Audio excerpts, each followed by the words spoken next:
有请主持人赵川。谢谢现场的观众朋友，欢迎电视机前的观众朋友走进天津卫视的大型情感节目《爱情保卫战》。左岩老师，欢迎；心理专家于继静老师，欢迎；著名的节目主持人严品宏老师，欢迎；涂老师，欢迎。让我们来了解一下这对嘉宾的基本情况。各位请看，我俩在一起1年多了，我为了他离开家陪着他，他还总怪我这怪我那的。他总是忽悠我，还做一些很不靠谱的事情，我一次一次的已经对他失望透了。我觉得我这个人还挺靠得住的，如果他觉得我有什么地方做的不对，我可以改，我不想跟他分开。现在我们身边的朋友都不赞成我们2个在一起，我也觉得很累，实在不知道我们还能不能走下去。掌声有请这一对，有请。男嘉宾小刘，22岁，来自黑龙江待业；女嘉宾小刘，22岁，来自黑龙江学生。来，有请2位，有请。欢迎2位哈。这小片里面有一句话我挺想问问的哈，就是你为了他怎么到了什么意思？我爸从家有生意，然后当时我们俩是异地恋嘛，去唐山去找他，因为他当时是个学生嘛。就是我当时还在上学啊，然后他那时候就到唐山陪我，为了让我俩不在异地了嘛，怕我俩感情不好。哦，那你们俩现在在哪儿啊？我俩现在在唐山生活。那你现在花的谁的钱呀？一开始从家出去的时候是我爸给的我钱啊，因为过了一段时间嘛。就是我今天为什么要来呢？就是他前段时间我发现他管别人借钱，就借了很多钱。那时候他没告诉我，他骗我，我都不知道。主持人，你想想，我从家里来带钱，然后我们过了一段时间之后，那我没有钱，那我怎么办？那我只能先管朋友借用一下，我又不是不还。他借东西给自己买衣服买鞋，等于他借钱高消费是这意思吗？对，关键是他当时还跟他朋友说，说是给我买礼物了，导致他朋友现在怎么看我呢？就觉得他借钱全都是为了我。哎，你老爸为啥不给你钱了？因为我爸想让我留在本地嘛。那你为啥到了唐山不自己找个工作呢？我找了。他天天打游戏，特别喜欢玩游戏，老是跟我说他想当什么游戏主播。你以为谁都能当主播？他就老是看那些大主播的时候，他就觉得啊，我也能这样。但是人大主播不都好几年积累起来的吗？他每件事都像这样一棒子打死。哎呀，我就随口问了一句，扯出这么多事儿来啊！今天到底为什么来？我还有点懵呢。就是因为他一直骗我，什么事儿都说大话，然后老是忽悠人啊。那你不忽悠，你能跟我处对象啊？说忽悠你些什么吧？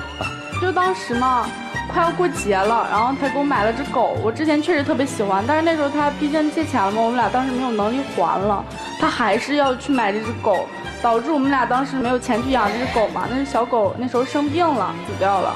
哎，你为啥呢？都没钱了吗？这不是，当时他就因为这个事儿说我想一出是一出，当时确实没有钱了，马上过节了嘛，我俩那天逛街正好碰上这个小狗，那我就给买了吧，当做一个节日礼物，你觉得很正常，我觉得。结果我买回来呢，他寝室养不了，那没办法，那我只能送到租房的地儿养了，完全就是全心照顾小狗，我也没想到它能有病啊，都没有钱，那我只能坐车送回家给我爸养，让他治了。那可是呢，后来狗也死了，就是还是治了是吧？对，肯定当时都抱着，天天每天抱着睡觉。哦，看看，为了这个回家又找爹了，爹还真给了钱，但是狗还是没救回来，是这意思吧？对。关键是当时没钱，他还找工作，他还是就干了1个月就不干了，又没告诉我，又天天在家打游戏。我上来游戏的时候才发现。那我不也干了吗？我又不是没干。就1个月，让人劝退了，还不是自己辞职的。那没关系，再找嘛，努力工作嘛。那时候是他爸给他找的工作，给他找了一个楼盘实习店长。哦。关键是他当时跟人家说自己有销售经验，说自己已经就是卖楼卖过很多了，结果最后没成。哦。你咋老他说一句你就接他一句底呢？你能给他留点？不是，他就总这样，他总说我，天天在家就说我，真的没别的事儿，就说我。还干过什么荒唐事儿啊？放假了嘛，我们回家，然后那时候我奶奶有病了，然后他就想回家跟我看我奶。当时也是第一次见我父母，老人刚做完手术嘛，要休息，那个病房就特别吵。我妈当时就说了一句。他就听见了，说要换病房，说他爸认识什么那儿院长，然后到最后也没成。我妈天天就觉得他特别幼稚。当时那我也是出一片好心，这个院长确实我爸也认识，那我不也想换一个吗？啊，不仅瞒着你借钱，做事不靠谱，在你父母面前也没有一个很好的形象，是吧？对，关键是他借钱，他还说什么自己以后肯定能还上什么那种话，我确实上哪儿能还还去上啊？那这个他当时都不工作。上哪儿？那现在我爸爸生气，那他现在不给我钱，那以后过了这一阵他好了，肯定会给我钱呐。就吃定你爹了。那也啊，还有别的让你不开心的吗，姑娘？他现在他爸妈也不支持我们嘛，他朋友、我朋友都觉得都对他有偏见。你朋友为什么对他有偏见呢？就是我闺蜜那时候要结婚了，商量买房子，那时候我们4个坐在一起吃饭嘛，正好就说到这件事儿了。他那时候有一个小一点的房子，还有一个大一点的。小一点的对他俩来说嘛，刚毕业嘛，毕竟对他俩来说那个还款压力就小一点。大一点呢，就是压力大了一点。他当时就说的特别好，结婚就应该买大的房子，要不过2年再换什么的，特别不好，就要给人家找他爸爸认识那个楼盘那个开发商，那到最后没办成，关键是又没办成。那我已经找我爸爸了。我问问啊，资料上面说你们俩都是黑龙江的，对吧？对。你现在在唐山读书，马上毕业了。你就为他来的是吧？对。那你毕业以后回哪儿啊？我还没想好呢。是不是回老家呀？应该不会回家。他都不想跟我搁一块儿，他还回家干啥？人家要跟你分手是吧？对呀，所以说他不想回来，他要跟我和好，他乐不得回家啊。那你跟他分手的最核心理由是什么呀？就我觉得他老骗我，没怎么骗你啊，就说大话吹牛吗？他还不关心我，就是我俩老是因为这个游戏吵来吵去，就为游戏吵啥呀？就是当时我被车，就是在鹤岗被车撞了一下，就在我老家的时候。鹤岗。虽然说没多大事儿吧，但是我当时给他打电话，毕竟我那时候那个男的他一直冲着骂我，我特别害怕嘛。当时我给他打电话，最后他跟我说他在打游戏，最后我都把警察来了，事儿解决完了他才到。所以姑娘的朋友觉得他不靠谱，是吧？对。姑娘的家人觉得他不靠谱。就这么年轻，老喜欢说大话，对吧？现在姑娘也觉得他很不靠谱，对吧？那你们这个恋爱期间，你觉得他对你好吗？刚开始就还好吧。现在呢？现在我感觉不是很关心我。为什么你跟他分了又不回家呢？我不想在本地就是待着，我想在。那你要假设啊，我们假设说这个男人成长了，你愿意跟他一起回本地吗？可以考虑。可以考虑。你爸就希望你待在他身边吧？对。但是现在为了他嘛，也来到你别老是为了他啊！那你自己干什么？你自己喜欢什么呀？我自己喜欢想当一个游戏主播。那你开始播了吗？没播。主持人他就天天看那些游戏主播，天天跟我说他要播游戏怎么样，也没有时间。对，那些主播不也经过很长时间的积累什么的，也不是一步登天的嘛，就干嘛不播呢？又喜欢。他认为这一个行业一点都不靠谱，就觉得。一天有吃的，第2天就没吃的。那你对未来的人生是怎么打算的呢？如果要是游戏主播这行能干长的话，我就会选择游戏主播这行，因为我确实也不你都没干，你怎么知道长短啊？因为我觉得我可以。这个这条路如果不行呢？这个不行，那我就去找一个稳定的一点工作，接你爸的班呗。那也没招了。他什么事都喜欢说，他都不去做。每件事都是说。所以基本上是这么一个状态嘛，欠钱对吧？没事儿，家里有，老爸会还，对吧？张嘴说那些事儿，是因为他跟他爸现在关系不好。他要跟他爸关系好的话，不都摆平了吗？也就是说，这个男人其实对他来说，借的钱举债不是问题。我不希望他靠他爸爸。听我说呀，他举债不是问题，他吹的那些牛，只要他跟他爸关系好，也不是问题，他都能实现了。你还要他吗？不是，我希望他不要是老是想着靠他爸爸，主要也是他有什么事儿都是先想找关系什么。我希望他靠自己。那他显然在你对他的观察里，他达不到这个条件，对吧？我希望他能做到。他达不到，你走吗？那肯定不能在一起了。今天来的目的是什么呢？我希望大家，我感觉我说他没有用，希望老师们能调节一下。那你希望他是什么样？我希望他能毕业，靠自己先找一份工作，先稳定下来，就不需要多少钱，起码就是先找一份。不需要多少钱怎么活呀，姑娘？先找一份长久的工作嘛，不是要很多。行，我听听你毕业之后的打算好吗？我毕业打算去做一个就是文员什么助理之类的。我没有什么太长久的梦想。其实对你来说，未来人生前路也挺迷茫的，对，我就希望是吧？先稳定一点。当时是为什么喜欢他呀？他这人特别有意思，特别有趣。怎么有趣？就是他有的时候会逗你开心啊，就是然后那时候刚开始也是特别关心我，每天都在，就是跟我聊天啊，或者陪我玩什么的。对啊，他要一个有正经工作的人，他一心要去这么年轻要去奔事业的人，哪有那么多时间整天逗你开心呢？孩子，我当时因为我俩在上学嘛，我觉得可以。我说毕竟毕业了嘛，面临这个问题，我希望他现在能做到。所以你也是在唐山读的书是吗？对。等于为了女朋友又留下来了，是这意思吧？对。现在父亲断了你所有的经济来源，对，自己觉得特苦啊。确实有点苦。那你们俩现在靠谁的钱生活呢？有的时候我俩一起出去做兼职呢，也是挣一点钱啊，也是够我俩现在的。好，行了，这就听明白了。所以今天姑娘来是希望男生改变，对吧？男生来是希望挽留住姑娘，还是什么？不让她跟我分手，我想继续跟她在一起。哦，交给老师们吧，一起进入丘比特问卷。说2个歇后语吧：打肿脸、冲胖了、死要面子、活受罪。这都是形容你的小刘。22岁，事实上来讲，我们都不会要求你有多么丰富的社会经验，有多么丰富的社会关系，处理很复杂的社会问题。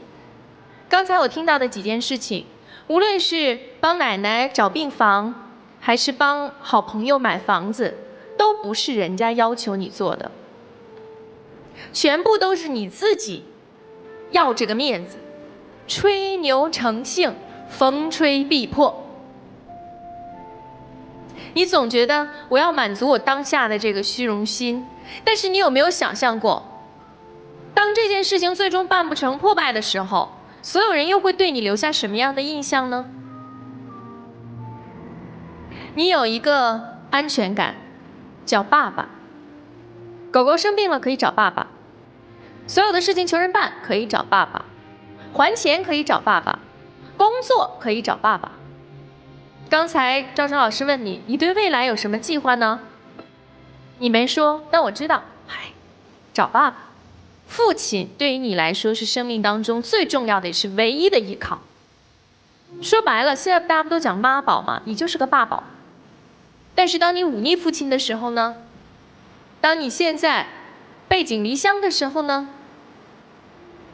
一切都有可能发生。我们的人生是由无数个计划之外组成的，所以孩子，这一辈子我们能靠的只有自己。我其实特别想和那些家境优渥的孩子讲一句话，就是父母的钱财乃我的身外之物。你唯有自己成长，自己努力，你才能够有能力立足在这个社会上，保护你喜欢的心爱的女人。送给你4个字：脚踏实地。谢谢你们。好，谢谢左老师。来，于老师。谈恋爱有很多种方式，但是我看到的是你在用钱谈恋爱，而不是用人来谈恋爱。这是让你女朋友感到非常恐慌和缺乏安全感最主要的部分。你爸爸教养你的方式，请允许我这样讲，更多也是用钱来掌控你，而你也是一切的逻辑都是在谈钱，而不是谈情。女方呢，想用你的方式，包括今天爱情保障我们专家老师的这样的一个形式，来帮助你改变他的现状。一个人的变化真的是太难了，因为人的性格变化不是一朝一夕的，可能今后这一辈子大概都是这样的一个人，你能不能接受？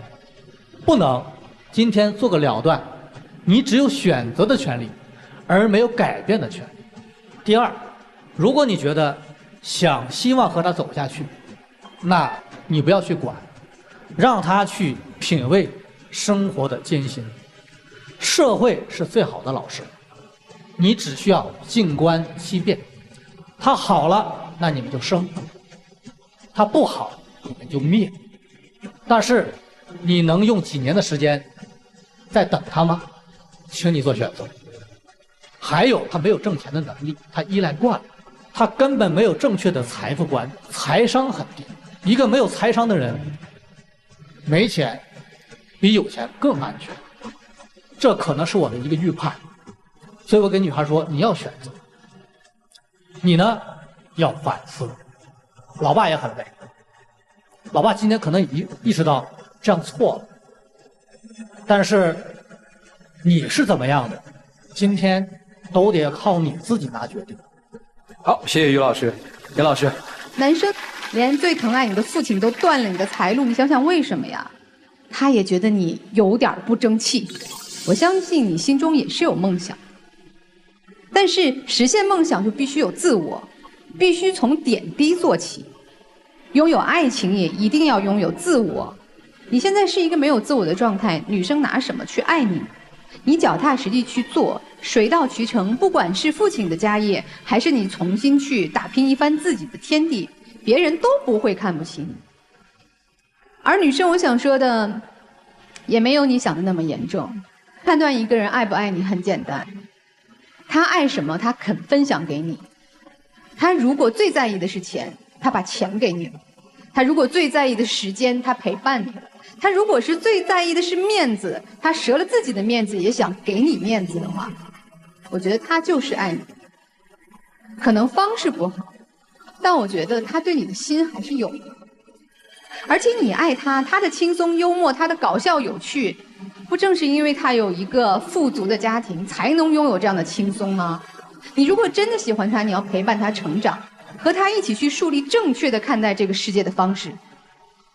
不要说，哎，你看你就是妈宝爸宝，或者你就靠你的父亲。我不喜欢你这样。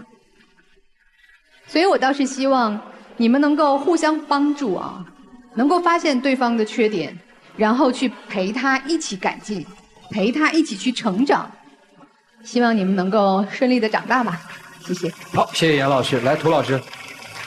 当你在一开始上台的时候说他到处借钱，导致到有很多人误会我是那个虚荣的人，你那种内心的委屈让我感觉到你有一种切肤之痛的迫不及待要跟他划清界限。当你有这样的表示的时候，其实我认为你是不太爱他。一个女人爱一个男人，真正爱的是什么？即便这个男人有再多的缺点，这个女人一定是爱他的尊严，是帮他维护尊严的。你在他犯错误的时候，朋友指摘的时候，你要跟他划清界限。你当他吹牛皮，这牛皮破了之后，你甚至内心有一种很不好意思，甚至有一点嫌弃他的感觉。但是如果真正一个女生爱一个男生的时候，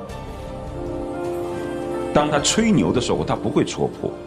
但是当他把这牛一吹，我会立即去告诉我那朋友，他说话是不靠谱的，你不要寄予太大的希望，我太了解他了。如果你真的是要他改变，你应该用非常言辞有力的态度告诉他，你不要再这样。我喜欢你的有趣，我喜欢你的单纯，但我不喜欢你就这样就此毁了自己。一个男人经济不独立，人格永远不可能独立。他为什么会吹牛？是因为他觉得来得太容易，不花他的钱。如果他需要成长，就是要彻底把他扒得干干净净，断了他的来路，而你要从精神上断了他的来路。他的父亲是切断他的经济来源，你是切断他喜欢吹牛、喜欢坐享其成的想法，这才叫真正的帮他。所以如果你要是真爱他，就不要在发生问题的时候把自己摘得干干净净。最初的时候跟自己的闺蜜出去的时候带着个男朋友还挺有面子的吧，但如果你要是真爱他，就应该脱离这种想事。我知道年轻人有点虚荣是正常的，因为都年轻，说谁在年轻的时候没有过虚荣？但是当你在指责别人虚荣、目空一切的时候，想想自己。男生，你将来是继承自己父亲的事业也好，还是自己去自食其力也好，你到最终都得靠自己。否则的话，父亲的事业你也继承不了多久。你要真正找到一个爱自己的女人，是她能欣赏你骨子里的一点东西，那你就要意识到你骨子里面有没有那点东西。我告诉你，说句实在话，可能有一点你父亲从来没有跟你说，但我相信你父亲心里肯定有这句话，就是虽然你是他儿子，但同为男人，他看不起你现在的行为。你得让你的父亲看得起你，尊重你，明白吗？就这样。好，谢谢涂老师。我们只想说明一个问题。在爱情当中的人，应该是平等的，不管他有钱没钱，你爱的应该是这个人本身的所有特质，包括他的吹牛，你可以帮他改，供你们参考。男生想做主播，有梦想特别好，去做。我觉得这个时代现在最好的就在于，你想了，你去做了，失败了你都不会后悔。女生爱他，就帮他成长。自己想清楚你的选择是什么，千万不要期望去改造一个什么人，特别是按自己的要求。接下来一起进入真情60秒。以后每件事都会认真做的。之前说一些大话，没做到的事，以后每一件生活不大事小事我都会认真，每一件都好好去做。我希望我以后能给你一个崭新的自己。不像在原来那样了，我也想继续跟你在一起，接着以后继续还是咱俩在一起，我不想让你离开我，我肯定会改。最后一班车，过往的尽头早已被推成了黑白灰色。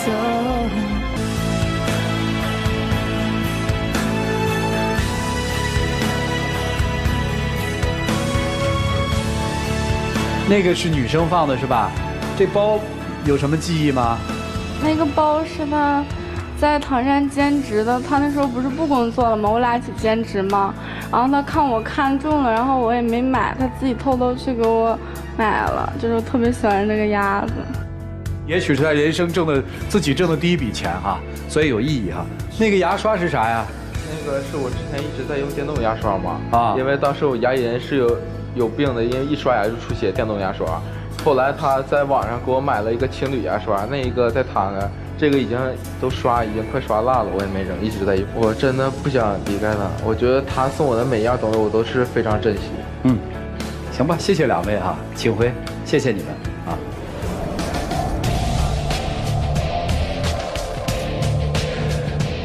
来，请关门，欢迎大家登录腾讯视频观看我们节目的完整视频。我们来看看年轻人的选择吧，请开门。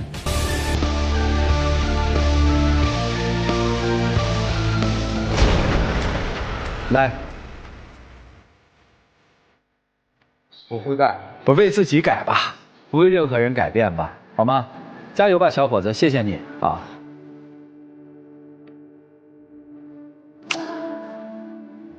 尊重每一个人的选择。如果说因为今天的分开能够让这个小朋友做一个独立自主的男人，那我想这1年多的恋爱对男生和女生来说就都是最美好的回忆了。即使这个男生不改变，我也希望他们能够把这段恋情当成他们人生当中最好的回忆。来了解下一句的基本情况吧，各位请看。在你眼中，普通的婚礼就是敷衍，你为什么不能理解我父母的难处？为人子女就应该以孝为先。女生一辈子就结这一次婚，为什么你们家连最基本的要求都不能满足？那就因为我没有满足你家婚礼的要求，你们就要处处压我一头，让我做牛做马吗？你所谓的孝顺就是绝对的服从，我们为什么要一直牺牲自己的利益？掌声有请这一对，有请。男嘉宾小罗24岁，来自广东，设计师；女嘉宾小冯23岁，来自四川客服。来，有请两位，有请。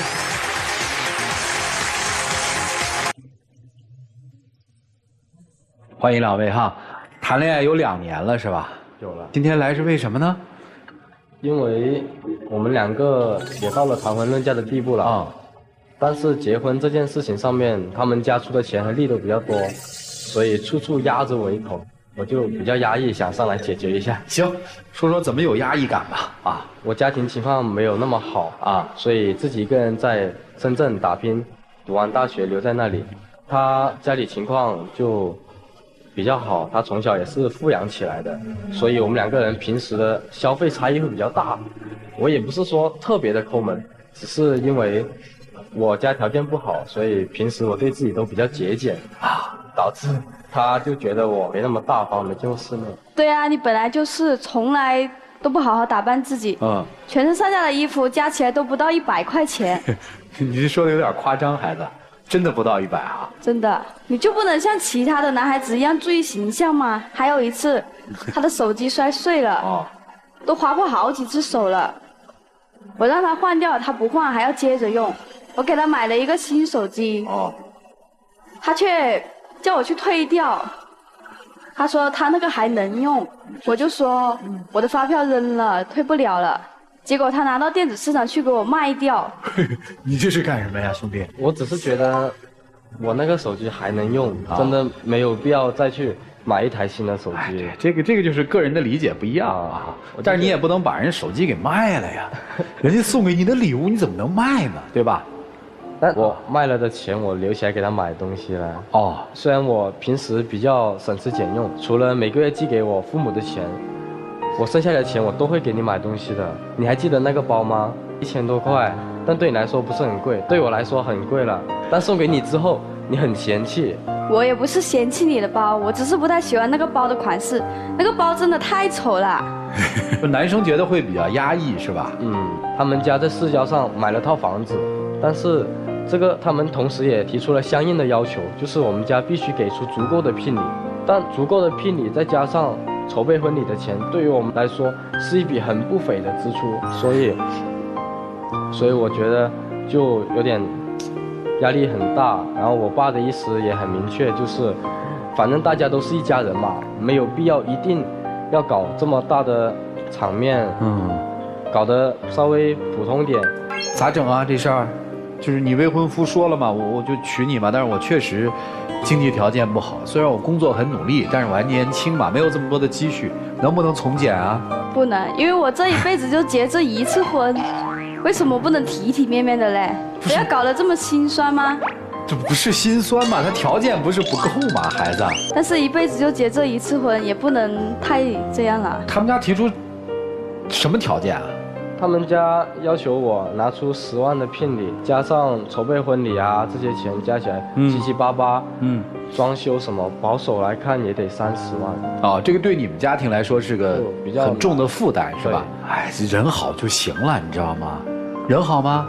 人还挺好的，挺老实的。那他工作努力吗？工作努力，不就行了吗？那非要那30万吗？但是后来才知道，他爸妈在乡下给他和他弟弟买了一套房，但是每个月的贷款都是他在还。他爸妈知道我们有婚房后，他就想着说把这套婚房直接留给他弟弟以后来作为婚房。我觉得这样就对我很不公平。我是觉得你不能因为对他们的想法观念不好，你就要求我结婚就必须停止给他们寄钱。我作为家里的老大，我承担这些义务是天经地义的。后来因为这些事情他们家里对我的态度也是越来越恶劣。怎么叫恶劣呢？就我经常去他家，会有很明显的感觉，就是他家里人各种刁难我，让我拖地、洗地、刷碗等等干很多活最关键有一次我在厨房忙活了半个小时，休息了一会吧，不到5分钟，他爸给我使眼色，对我使眼色，对我训斥说你还不赶紧去干活。我对象他也是不动声色，他从来没有站在我的立场为我说过一句话，反而就是站在旁边像看戏一样。这是为啥呀，姑娘？本来我们家在结婚这件事上就出力又出钱，让你干点事也是应该理所当然的呀。哇，你真这么想啊？是啊。所以你觉得比较憋屈是吧？对，因为这些事闹得大家都很不开心。女生还觉得心里不平衡，对吧？对。除了这个，还有什么别的让你压抑的吗？或者不舒服的吗？有一次我在家里跟我弟吵架，因为我心里多少也有点不平衡。后来我爸就知道了，知道了以后，他就不让我们在一起了，否定这门婚事了。他很生气，不同意了。哦，你爸已经不同意你们的婚事了？对。这事儿你知道吗，姑娘？这事我不知道。这是逼着被说出来了，是吧？那你们俩现在的情感状态是个什么状态啊？现在就是如果我不解决他家里这些问题，我就想跟他分手。啊，那你想怎么解决呢？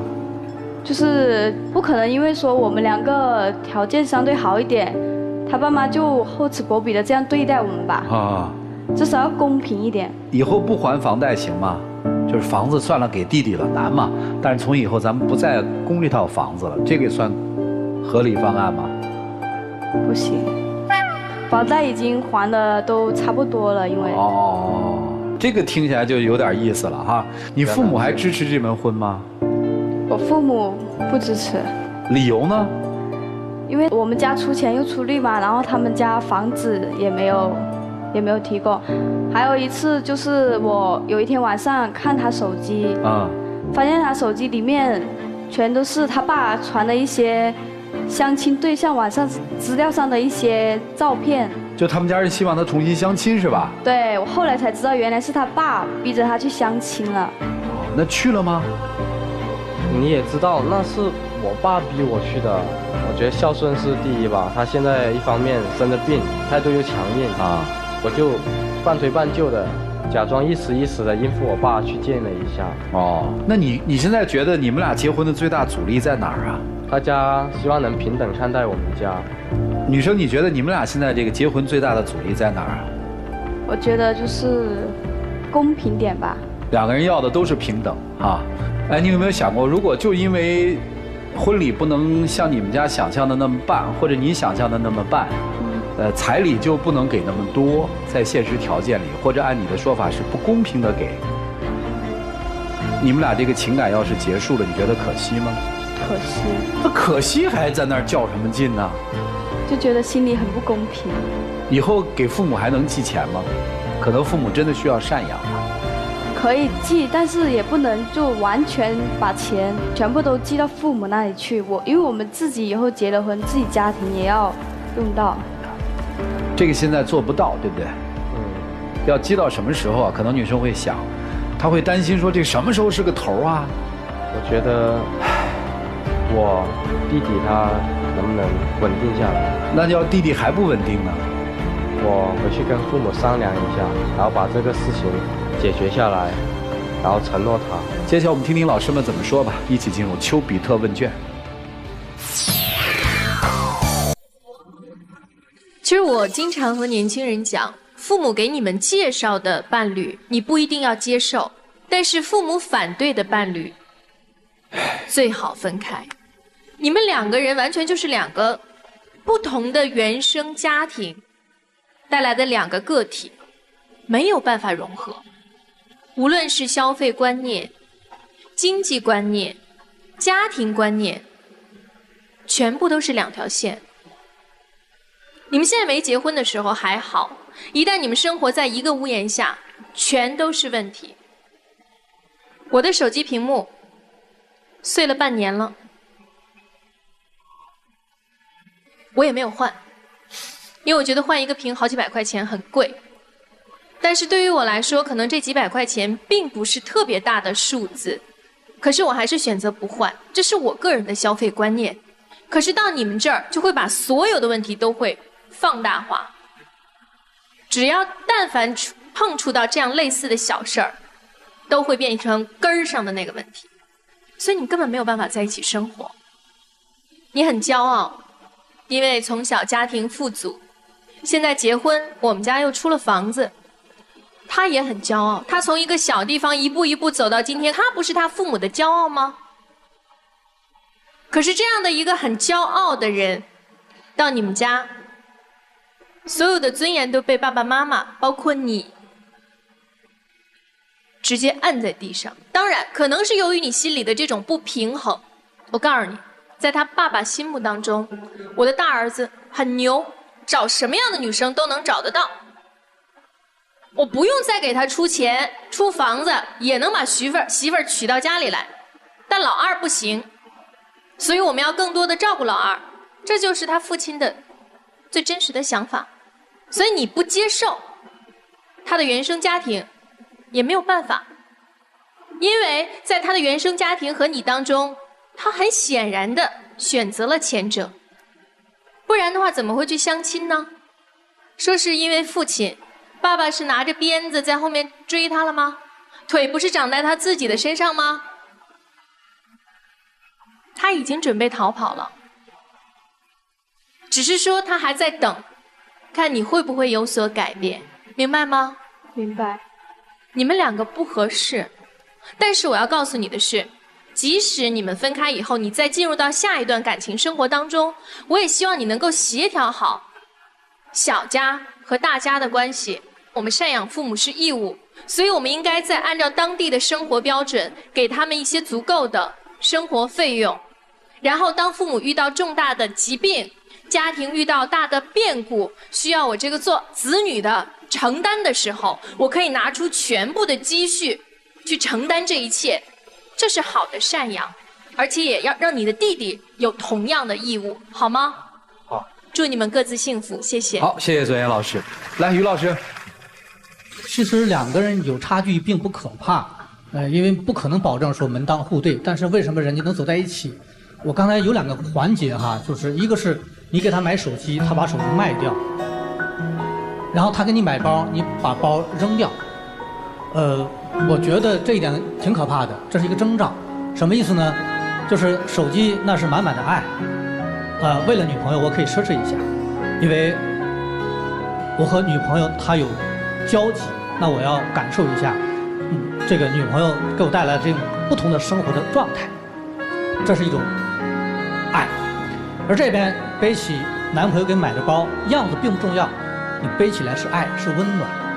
但从这2个细角度来讲的话，你们从来也没有做过妥协，也就是说差距在你们俩身上，你们从来也没有为对方考虑过，然后你们都没有懂对方，就从你们俩身上看，我都看不到希望。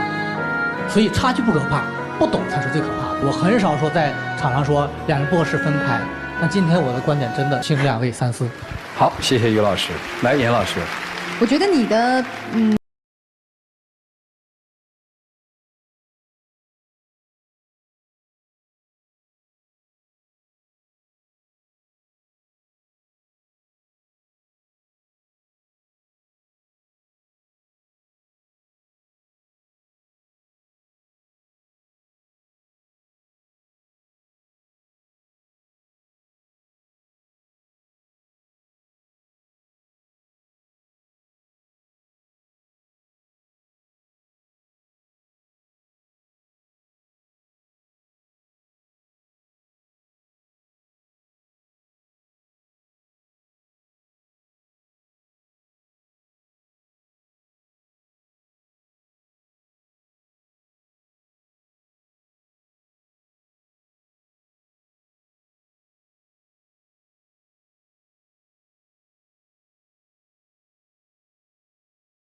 明白吗？所以你们去认真的反思一下，我们是不是能够换位思考，是不是能够把自己的责任义务捋清楚，再来谈你俩要结婚还是分手，好吗？谢谢。好，谢谢严老师。你反反复复要的是公平，他在你家要的是平等。公平和平等是不一样的，公平指的是计较得失，平等要的是人格尊严。你明白吗？你因为在家里从来是被捧在手心上的，什么事情都是你一个人独享，你完全是被尊重的，但你没有学会尊重人。你在他们这儿要公平，其实公平从某个角度上来说是一种手段。你表面上是向他的父母要公平，其实是向他要公平。你为什么不能多给我一些？但是他在你们家要的是人格上的尊重和平等。他为什么那么希望有人格和平等？因为在他们家他是有存在感的。我贡献的多，弟弟尊重我，父母以我为豪，但是在你家这什么也是获得不了。你要是嫁给他，将来还有很多事情够你受的。你不适合做他的妻子，你还需要长时间的去了解这样的家庭。而对于他来说，去你们家分分钟钟他每身都会不自在。他这么些年非常努力的学习工作，你以为是家里向他要，是他主动给，你信不信？他为什么主动要给？就得跟那个老大苏明哲是一样的。他要脸面，他要有存在感，要有价值。同样的，即便他拿出30万到你家娶了你，也体现不了他的价值。对于你们家来说，30万9牛1毛，你们不会觉得这是他的心血，但是在他家不一样。可是你要非常明白一点，给家里是没错的，但你要记住，父母是要赡养的，但除非你不结婚。只要你结婚，你就要2方面平衡。除非你不找老婆，你只要找了老婆，有了家，有了孩子，这2个人也是你命里的人，你也得对他们好。所以这个平衡要把握。看来看去，反正你们2人是不适合在一起，不是什么门当户对的问题，也不是什么这个价值观的问题。你要是真心疼这个男生，你会知道我要了他的好，我就不逼他再做出其他的改变。他如果真的能够理解结婚本身的意义，对于我来说和大家之间的区别，他就不会一味的在家里面以出多少钱来衡量自己的孝心和面子。所以你们俩还是各自散了吧，就这样。好，谢谢涂老师。女方的父母当然希望找一个对自己女儿好的人，没错吧？但是正应了那句老话嘛，人需要共事儿嘛。我们俩的感情再好，一定要碰过一件事儿之后，共同经历之后，才知道感情有多深嘛。其实，在你们俩的情感之间有一块试金石就试出来了，这个试金石叫结婚嘛。感情有那么牢不可破吗？有吗？其实没有人拽着你们。我认准了这个人，爸妈房子我不要了。我不是说要房子就一定怎么错，我是为了尊重他。你们家没房，行，我嫁给你，我可以不要房，我跟你租房过日子，我认了。男生呢，不行，你不能这样，因为有一个细节，其实再一次提醒女生注意啊，这套房最早是爸爸妈妈买给哥哥的，没错吧？是因为得知了女方有房，爸爸妈妈说这个房能不能给弟弟？我听的没错吧？那我就在想，如果你这么介意这件事儿，搬回去到那个祖屋去住啊，他现在买了房子住啊，人家在准备婚房啊，所以都没有独立起来，你还在父母的庇护之下，你也是一样的，看起来都脱离，好像特别成长特别成熟，实际并没有。所以最主要的是，当你成年之后，你能不能走出曾经那个家庭带给你的一些东西？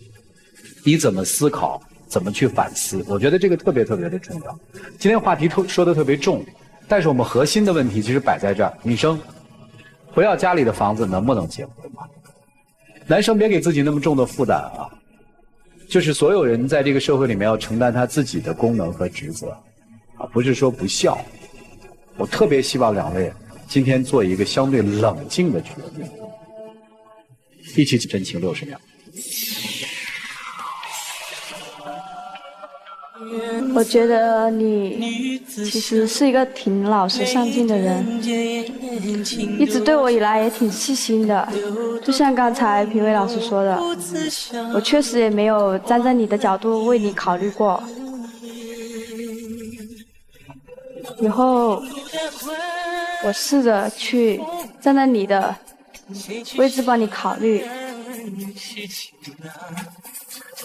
我觉得吧，虽然你平时比较刁蛮，比较任性，但我觉得你心地还是善良的，可是有时候也比较死板，还是挺好的。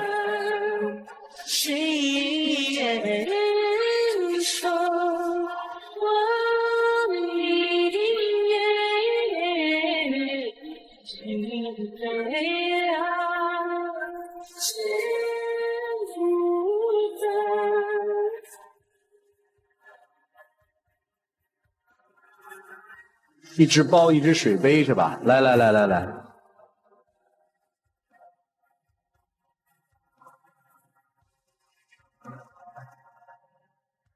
说说吧，什么含义？这水杯是他送给我的啊。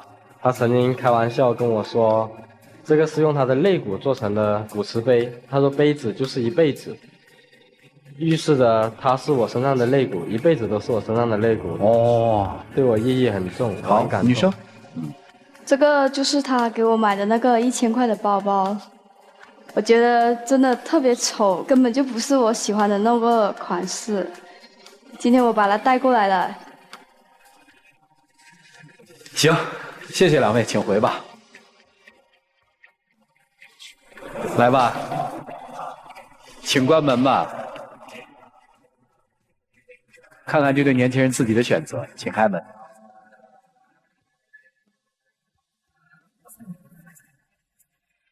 抱一抱，就当作从没有在一起。接受吗？不接受。怎么办？我回去再争取一下。啊，争取啥？我觉得我还是能赚那么多钱的。哎，我特别害怕，就是大家看完这个东西之后就觉得这个跟钱有很大的关系，就它的表象是跟财富是有关系的，但是这背后并不是钱那么简单，你了解吗，兄弟？听明白了吗？听明白。当然，你怎么选择是你的人生哈。祝你幸福吧，祝你开心吧，请回吧，谢谢。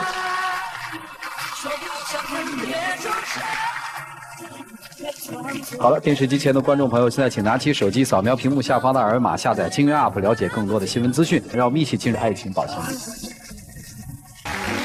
有网友提问说，我和女友认识的时候，她坦白说她有过一次很短的婚史，领证了，但是没有办婚宴，没有一起生活。分开的原因是因为她前任领证之后的表现很过分，导致呢他们不断争吵。她最终选择起诉离婚。我并不是很介意，但是面临婚姻，我在考虑是否要和父母说。我更倾向于隐瞒，这样做对吗？隐瞒是一时之计，当然比坦白来的轻松容易。但是呢，就此你们也会为你们的婚姻埋下隐患。这就像一颗定时炸弹，日后不知道什么时候就会砰的一声爆炸。如果你们有勇气和决心的话，何不将这个隐患提前解除呢？谢谢现场以及电视机前观众朋友的收看和陪伴，我们下期节目再见，谢谢大家。